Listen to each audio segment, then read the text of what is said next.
Story 1. I was 4, maybe 5 years old when this happened. My parents had just separated, and my mom had moved us into a small, 2-bedroom apartment on the first floor of an old building. It wasn't anything fancy, just a place for us to start over.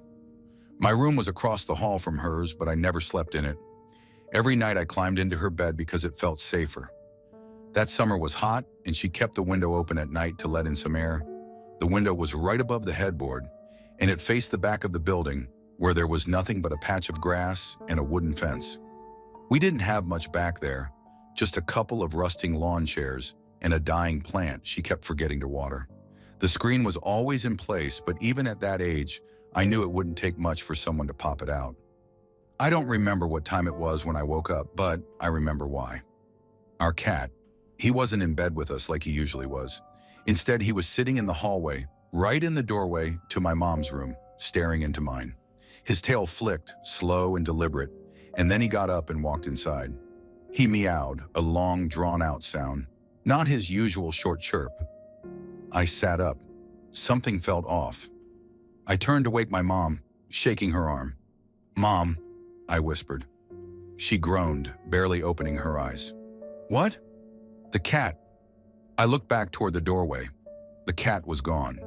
But there was something else. Someone else. A man, standing in my bedroom doorway. I couldn't see his face, just the shape of him, the way the light from the street outside framed his silhouette. Tall. Too tall. My mom shot up, fully awake in an instant. Her breath caught in her throat. I felt her body go rigid, like she was deciding whether to believe what she was seeing. Then she moved. Fast. She grabbed me and threw me, literally threw me through the window. The screen popped out, and I landed in the grass with a dull thud.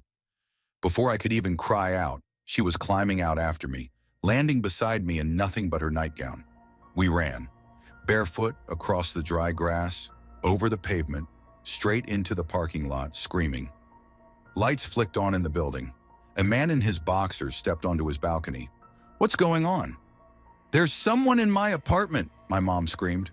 Someone called 911. The police came fast, but not fast enough. By the time they got inside, he was gone. No signs of forced entry.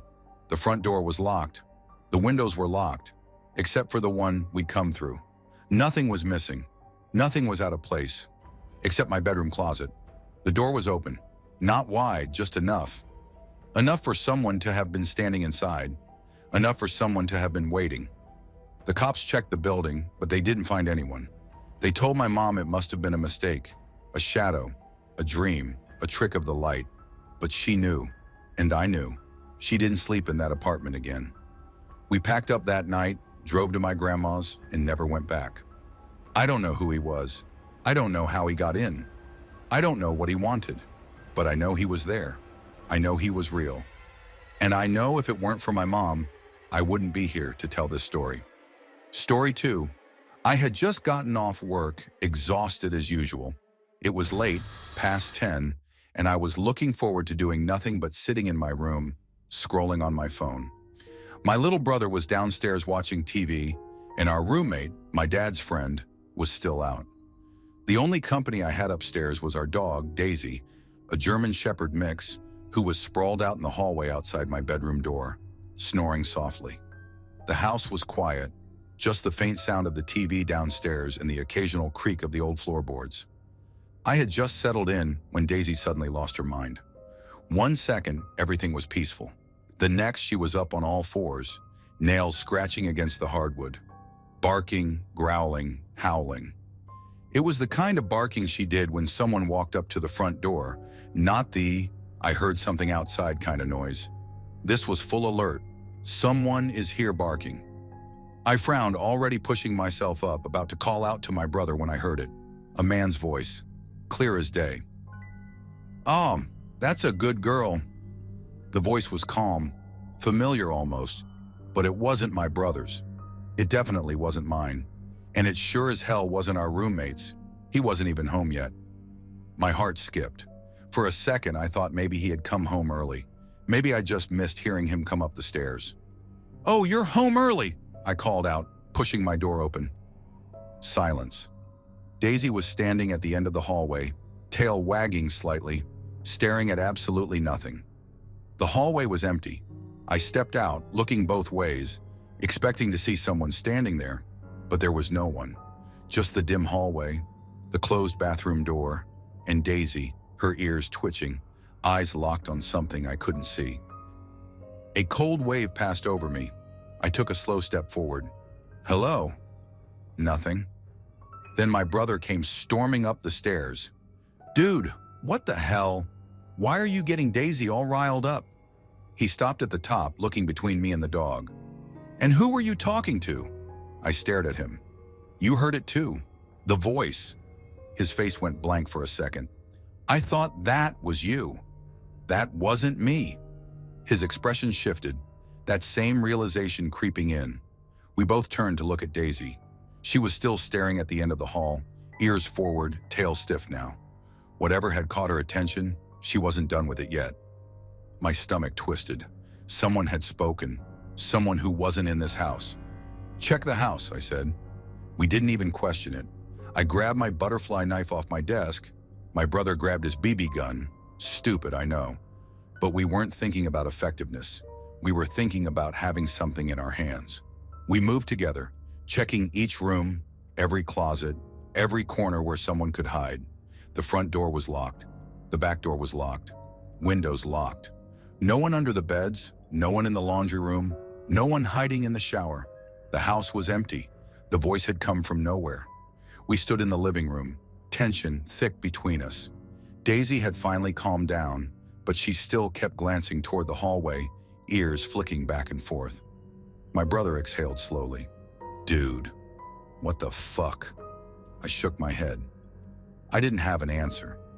Neither of us wanted to say what we were both thinking, that someone had spoken in our house, that we had both heard it, that there had been no one there. That was it. No more noises, no footsteps, no cold spots, just the voice, just that one sentence. "Aw, that's a good girl." Spoken like someone was standing right next to Daisy, like someone had been in our home. And then, nothing. We never figured it out. Never heard it again. Story 3. I was home alone that night.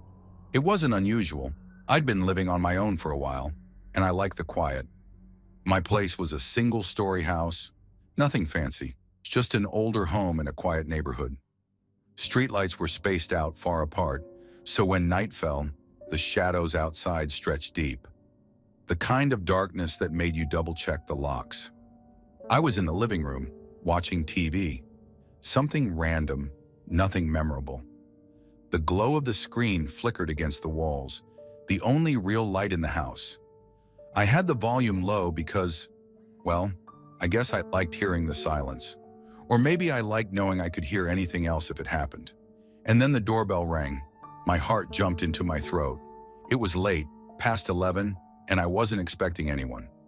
I sat there for a second, just listening. The doorbell wasn't broken. It had that clean, sharp chime, but it sounded too loud in the silence of the house. I hadn't heard a car pull up, no footsteps on the gravel walkway, just the bell. I didn't move right away. Call it instinct. I don't open the door for strangers, especially at night. Instead, I leaned forward on the couch, just listening. Nothing. No knocks, no voices, just that heavy kind of silence that settles when you know something isn't right. I stood up, careful not to make noise, and crept toward the door. I didn't turn on the porch light. I didn't want whoever it was to know I was home. Slowly, I brought my eye to the peephole. At first, I thought I was looking at a shadow, just blackness, no clear shape. But then it moved. It was small, maybe 3 or 4 feet tall, but it didn't look like a child. It didn't look like anything I could recognize. The way it moved, it was swaying, dipping down and then lifting its arms in this slow, fluid motion. The best way I can describe it is like someone imitating a bird, stretching out invisible wings and folding them back in. But it wasn't human. It had no real shape, just a dark, shifting form that blocked out the faint glow of the street beyond it. I felt this pressure in my chest, this deep, instinctual fear. I stepped back from the peephole, my pulse hammering. What the hell was that? I stood there, my breath shallow, trying to convince myself that I hadn't really seen what I thought I had. Maybe it was a trick of the light. Maybe. I forced myself to look again. It was still there, still moving.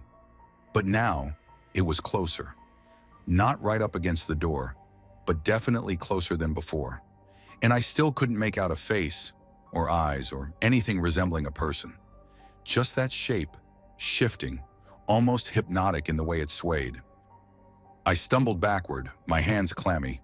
Every instinct I had screamed at me to stay quiet, to not move. I thought about my phone sitting on the couch, but the idea of reaching for it, of making any noise, felt like a mistake. Then, the doorbell rang again. I nearly jumped out of my skin.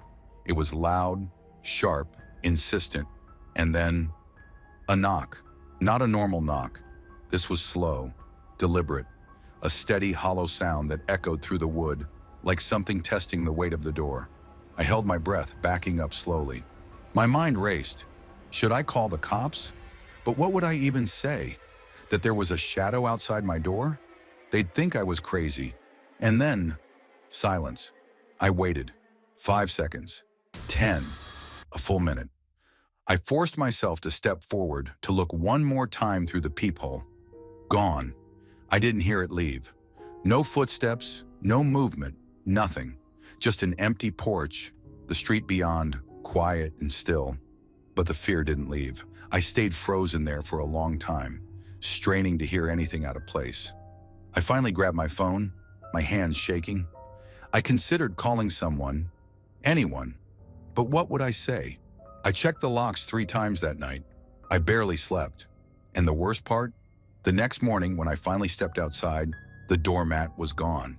It was just gone. Nothing else was touched. No footprints, no signs of anything. But the mat, gone. I never figured out what I saw that night, and I don't think I want to. Story 4.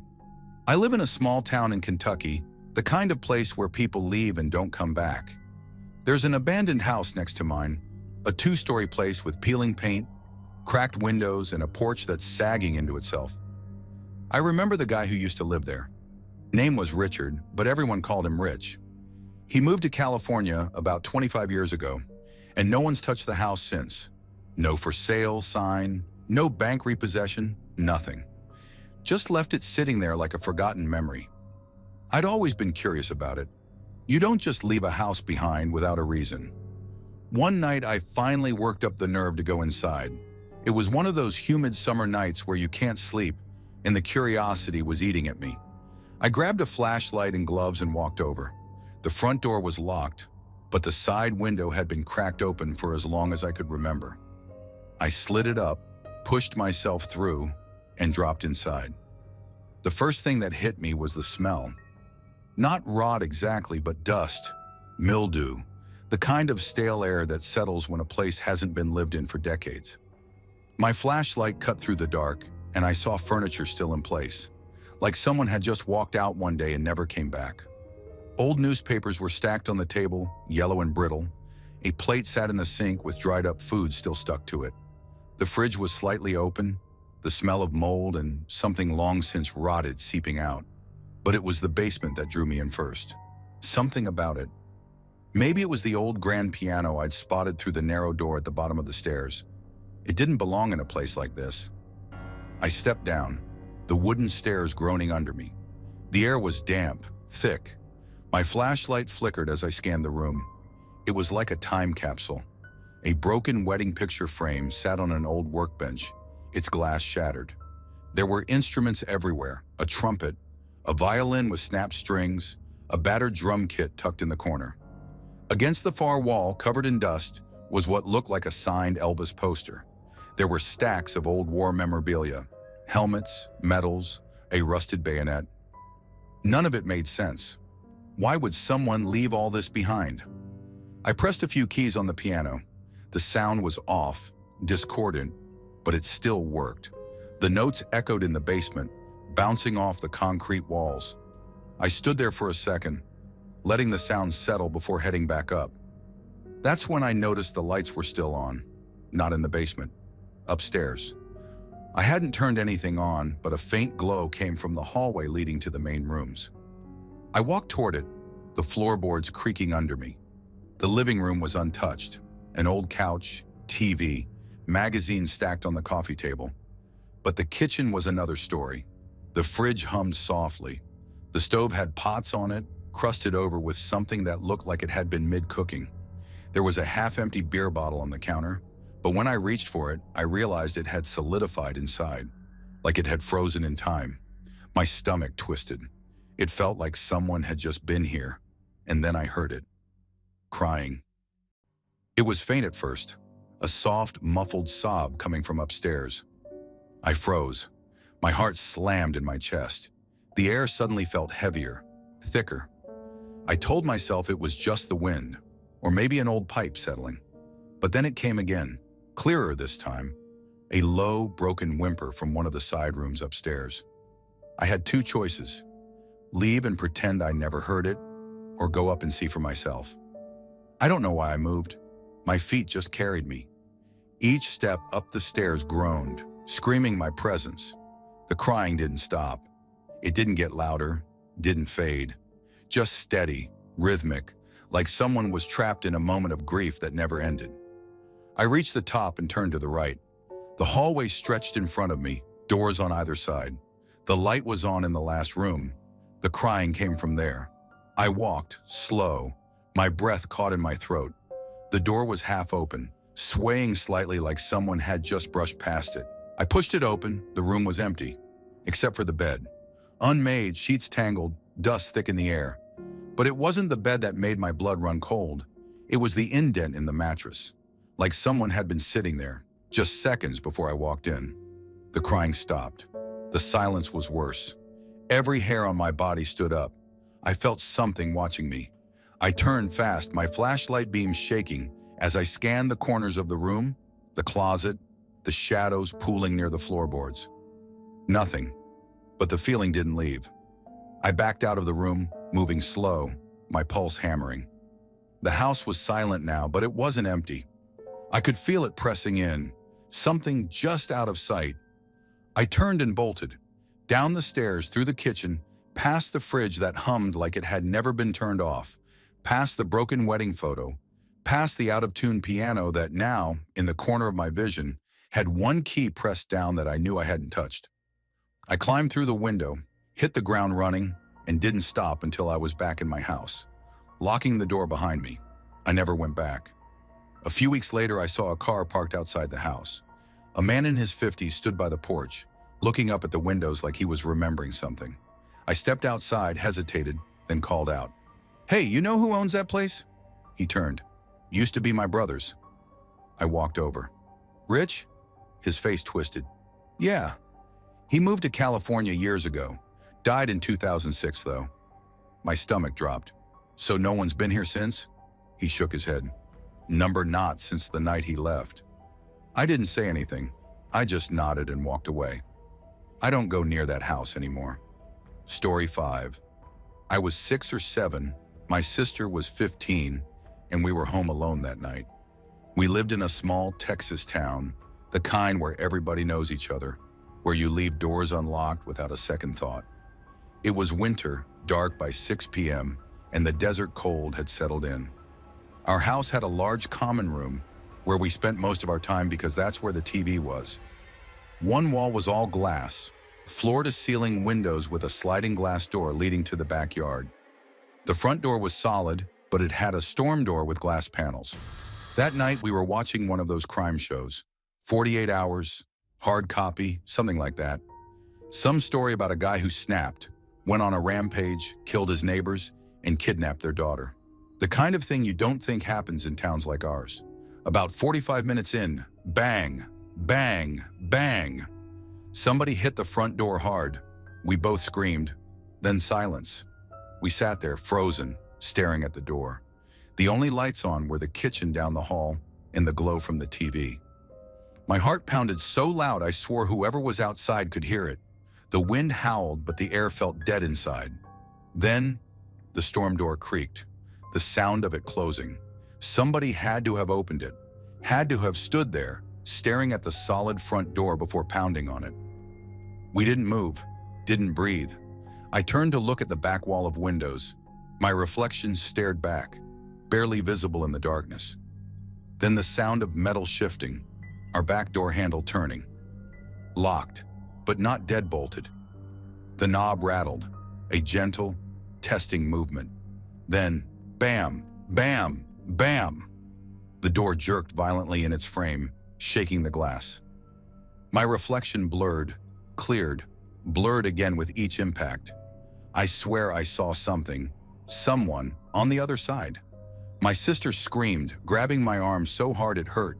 The door kept shaking, like whoever was there wasn't trying to break it, just testing, seeing if they could get in. She yanked me up and dragged me down the hall, shoving me into her bedroom. She slammed the door, locked it, and threw her mattress and anything she could in front of it. I curled up on the floor, shaking so bad I couldn't think. She had the cordless phone. Hands shaking, she pressed redial. It rang. Someone picked up. "Someone's trying to get into the house," she gasped. "Get here now." I don't know how long we stayed like that. Silent, waiting, staring at the door. We heard nothing. No more banging, no footsteps, just the distant sound of the wind outside. Then headlights. Her friend and her parents pulled up fast, tires crunching the gravel. We didn't hear anything after that. Didn't see anything. The only thing we found later was a few scuff marks at the bottom of the back door, like something had scraped against it. Maybe they were always there. Maybe not. We never found out who it was. But after that, we never forgot to deadbolt the doors. Story 6. I got home late that night, sometime past 1 in the morning. I was exhausted. It had been a long shift, and all I wanted to do was get inside, drop my stuff, and crash. The street was quiet, the way it always was at that hour. Porch light was out again. I made a mental note to change it, but I knew I'd probably forget. I stepped onto my stoop, reached for the doorknob, and walked straight into something that shouldn't have been there. It stuck to my face, my arms, my chest. Sticky, thin strands pulling at my skin. A web. A big one. I recoiled, instinct kicking in, swiping at my face, trying to get it off. It clung, stretching, pulling, wrapping around my fingers. Then I looked down. I wish I hadn't. They were crawling on me. Tiny, dark shapes moving fast across my arms, my shirt, my neck. Dozens. No, more than that. I could feel them.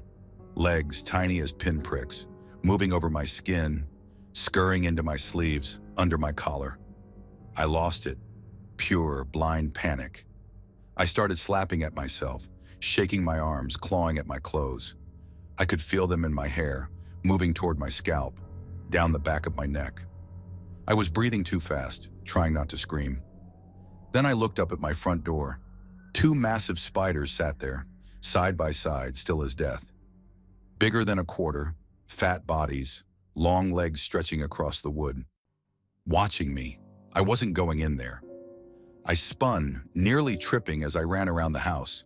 My hands were shaking as I fumbled for my keys. I had to get inside, had to get them off me. My skin was crawling, every hair on my body standing on end. I felt them everywhere. Finally, I got the key in, shoved the door open, and slammed it behind me. My hands were already at my shirt, yanking it off. Pants next, shoes, socks. Everything had to go. My heart was hammering, but I wasn't done yet. I ran to the bathroom, flicked the light on, and jumped in the shower. Hot water, as hot as I could stand it. That's when I saw them, dropping from my hair. 1, 2, 3, more. Falling, scrambling against the white tub, trying to escape the water. I froze just for a second before I started scrubbing, my fingers digging into my scalp, nails scratching at my skin. I kept rinsing, kept running my hands over every inch of my body, making sure they were gone. I don't know how long I stayed in there. Long enough for the water to start turning lukewarm. Long enough for my breathing to slow, for my head to stop spinning. When I finally stepped out, I checked the mirror. Red marks everywhere. I didn't know if they'd bitten me or if I'd just scratched myself raw. I didn't sleep that night. Couldn't. Every time I closed my eyes, I felt them again. crawling, moving. I kept looking at the ceiling, the walls, checking the sheets. The next morning I went out front, half expecting to see them still sitting there, waiting. The web was gone, no sign of the spiders. Story 7. I've lived in this house for about 6 years now. It's nothing fancy, just an old 2-story with a basement. The basement's always been my least favorite part of the house. It's not haunted or anything, at least I never thought it was. It's just got that stale, cold air and the kind of dim lighting that makes the shadows feel thicker than they should be. The basement is split in half, the laundry room on one side and an open storage area on the other. The only way to get back upstairs is to walk through that open space. That night I had a load of laundry to finish. It was late, maybe 11:30. Everyone else was asleep. I'd thrown in a load earlier, and by the time it was ready for the dryer, the basement had taken on that extra kind of stillness that makes you uneasy. The only sound was the hum of the washing machine slowing to a stop. I opened the washer, transferred the clothes to the dryer, and just as I pressed the start button, one of the lights in the basement blew out. Not in the laundry room, on the other side, the open area. Instant darkness swallowed that side of the basement. My stomach dropped. The only light left was the one in the laundry room, casting just enough glow through the doorway to outline the rest of the basement in faint shadows. I wasn't scared, not really, but I sure as hell didn't like the idea of walking through that pitch-black space. I hesitated, listening. Nothing. I took a deep breath, stepped out of the laundry room, and into the darkness. The moment I crossed that threshold, my skin crawled. I picked up my pace, aiming straight for the stairs. Halfway through, I heard it. A cackle. Not just any laugh. It was deep, hoarse, like someone who'd been smoking for 50 years. It was a deliberate sound, drawn out, raspy, right behind me. I didn't think. I ran. I didn't look back. I bolted up the stairs 2 at a time, my heart hammering so hard I thought it had burst. My feet barely touched the ground. My hand fumbled for the light switch at the top of the stairs. But I didn't stop running until I was in the kitchen, slamming the door behind me. I stood there panting, ears ringing, waiting. Silence. I didn't hear anything else. No footsteps, no more laughing. Just the sound of my own breathing and the blood pounding in my ears. I didn't go back down. I sat at the kitchen table with my heart still racing, staring at the basement door like it might burst open. I stayed there until my dad got home a couple hours later. When he walked in, he saw me still sitting there, pale as hell. "What are you doing up?" he asked. I swallowed. Light blew out in the basement. That's all I said. He nodded, grabbed a new bulb, and went down to fix it. I stood by the basement door listening, ready to run if I heard anything else. Nothing happened. He came back up like it was nothing, like there wasn't anything waiting in the dark down there. I never told him what I heard. I never told anyone in the house. I've done laundry down there since, but I make sure it's never at night, and I've never heard that cackle again. Story 8. I was wrapping up my freshman year of college, living in the dorms with a solid roommate, having a good time overall. But toward the end of the semester, something changed. The dorms felt off, like you'd walk in and feel this weird, heavy dread. We all chalked it up to final stress, but I knew that wasn't it. It was something else. One night, after cramming for hours, I decided to grab a shower before bed. Our dorm layout was simple. 4 rooms in a hall, 2 people in each. A single RA had a private room. At one end of the hall was a heavy steel door with a tiny window, and directly across from it was the bathroom. The bathroom itself was cramped. Sinks lined both sides, massive mirrors facing each other, urinals and a stall on the left, 2 showers on the right. If you stood at the left sinks, you could see into the shower stalls through the mirror. The right sinks showed the reflection of the entire room. That night, the bathroom door was propped open with a thick wooden wedge, like always. That door was heavy as hell. Nobody could close it by accident. I walked in, threw my change of clothes onto the right side sink so I could grab them easily after showering, and caught my reflection in the mirror. That's when I saw it. At first, I thought it was a trick of the light, maybe exhaustion messing with my head. Something was shimmering deep in the mirror's reflection, inside the furthest shower stall. I squinted at it, trying to figure out what I was seeing. It wasn't just a shadow. It was moving, shifting, jumping closer, like it was skipping layers in the reflection, getting nearer each time. My stomach dropped. I wanted to look away, but I was frozen. My brain struggled to make sense of it. But then it was closer, and I saw more. It wasn't shimmering. It was draped in something, a veil or a sheet, long, flowing, like it was moving underwater. I could see through it just slightly, and underneath there was something there. A shape, a person, but not. Its face. I don't even know how to describe it. It had features, but they were just wrong. Off in a way that made my skin crawl. And the eyes, black but glowing, like deep pits lit from within. I was still locked in place, staring, barely breathing. Then it jumped closer again, and I swear to God, for the briefest second, I saw its mouth move. The lights cut out, not flickered, not dimmed, just full, total darkness. I heard the bathroom door slam shut behind me. Hard. I spun, hands out, feeling for the door, the wall, anything. The air turned thick, suffocating. My fingers scraped the steel door. I yanked at it, but it wouldn't budge. The wedge should have kept it open. There was no way it could have moved on its own. Then the smell hit me. Blood. Thick, metallic, overwhelming. I gagged. My head swam, the dark pressing in on me, my heartbeat pounding in my ears. I could hear something moving, something shifting in the darkness. I turned toward the sinks, toward the mirror, but I couldn't see anything. I wasn't alone. I felt it before I heard it. A breath right against my ear. Cold, wet, a whisper, not words, just sound. A rasping exhale, like someone was struggling to breathe. I lost it. I threw myself against the door, hammering at it, kicking, shoving with everything I had. It wouldn't move. My hands were slick. Sweat? Blood? I couldn't tell. The smell was choking me. Then just as suddenly as it started, it stopped. The lights flickered back on. The door swung open like it was never stuck at all. The smell was gone. The room was empty. I stumbled out into the hall, gasping. Everything was normal. The wedge was right there on the floor like it had never moved. The hallway was silent. I don't know how long I stood there shaking. I never told anyone the full story. Nobody would have believed me, but I never used that bathroom again, and I never stayed in there alone, ever again. Story 9. I had this friend Lisa who was as into paranormal stuff as I was. We tried all kinds of things, EVP recordings, staying in supposedly haunted places, you name it, but we never got much of anything. Lisa bought this Ouija-type board called Psychic Circle, a bit fancier than the regular ones. It had words, symbols, and came with a thick instruction book on how to interpret responses. We messed around with it a few times, but nothing ever happened.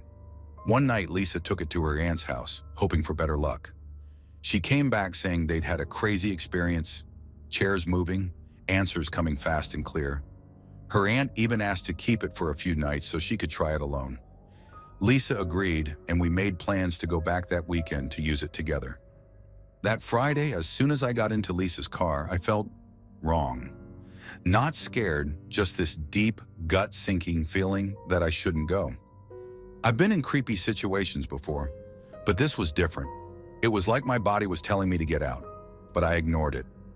We got to her aunt's house, and the moment we stepped inside, I knew something was off. The house smelled stale, like old air that hadn't been moved in a while. Her aunt, who I'd never met before, took one look at me and her face hardened. She barely greeted me, just turned and walked into the dining room where she had the board set up. The board wasn't the same one Lisa had taken over. At least it didn't look like it. The bright colors were dull and faded. The edges looked warped, like it had been left out in the rain. Lisa noticed right away. "What happened to the board?" she asked. Her aunt ran a hand over it. "It's been sweating." That didn't make sense. Wood doesn't sweat. Lisa reached out to touch it, then hesitated. I just stood there, my palms damp. The air felt thick, heavy, like we were walking into something we shouldn't. Her aunt sat at the table and motioned for us to join. Lisa sat down right away, but I hesitated. I didn't want to touch it. Every nerve in my body was screaming at me not to. Lisa noticed. "Come on," she said. "We came all this way." Reluctantly, I sat. Her aunt placed the planchette in the middle of the board. "You should start," she told Lisa. "They know you." Lisa put her fingers on the planchette and looked at me. I sighed, reaching out with shaky hands. The second my fingertips touched the plastic, her aunt's hand shot out and grabbed my wrist. "No," she said sharply. "Not you." I froze. Lisa looked just as confused as I felt. "What?" "They don't like him," her aunt said. "They don't want him here." I pulled my hands back instinctively. My heart was pounding, but I had no idea why. It was just a board, right? Just a stupid board. Lisa frowned.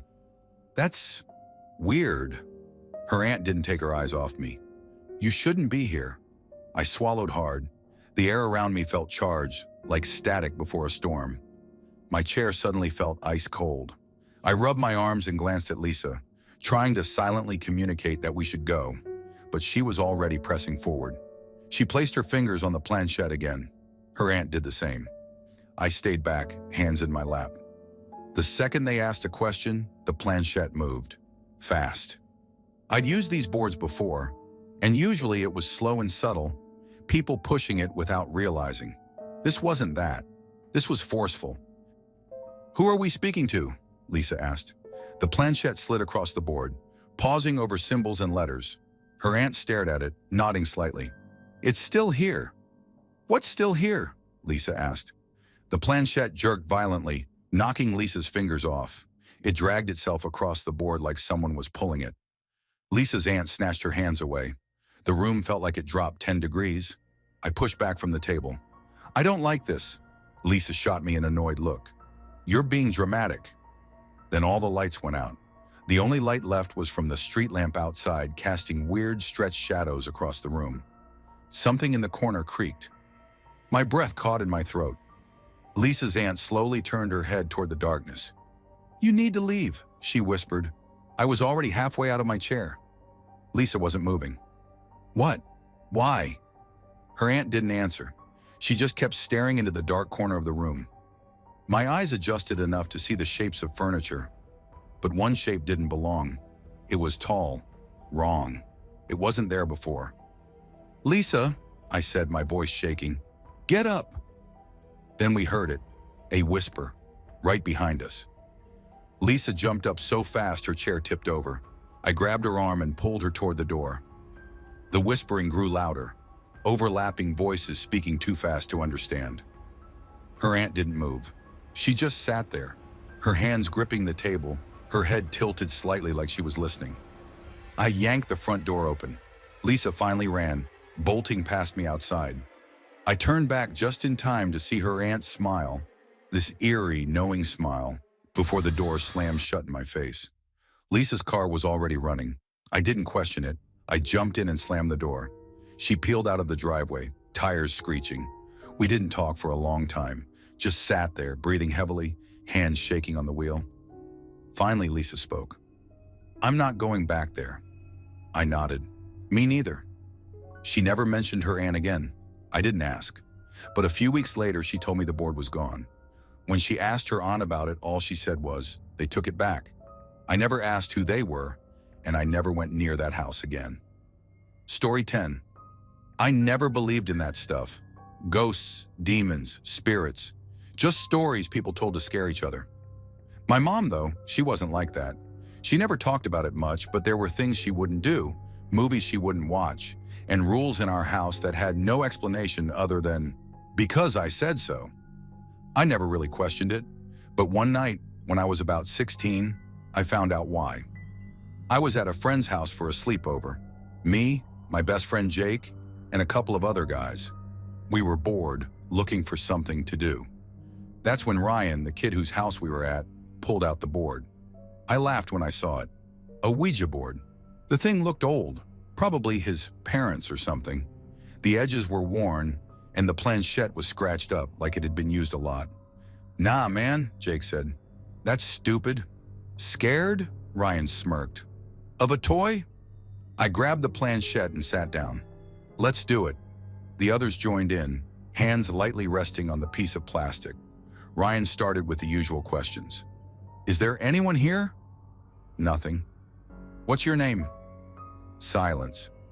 We laughed, called it bullshit, but then the planchette moved. Not a little twitch, not a slide like one of us was pushing it as a joke. It jerked hard, then started gliding across the board. Hey, E-L-L-O! I felt my stomach drop.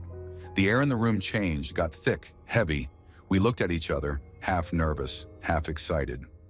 Ryan grinned. Who are you? The planchette circled the board before stopping on D, then E, then V, then I, then L. Jake pulled his hand back. Okay, I'm done. Dude, you moved it, I said, my voice not as confident as before. Ryan shook his head. I swear to God I didn't. The room felt colder. The light above us flickered. Then all at once the entire house went dark. We sat there frozen. The only light came from the street lamp outside, casting long, warped shadows through the window.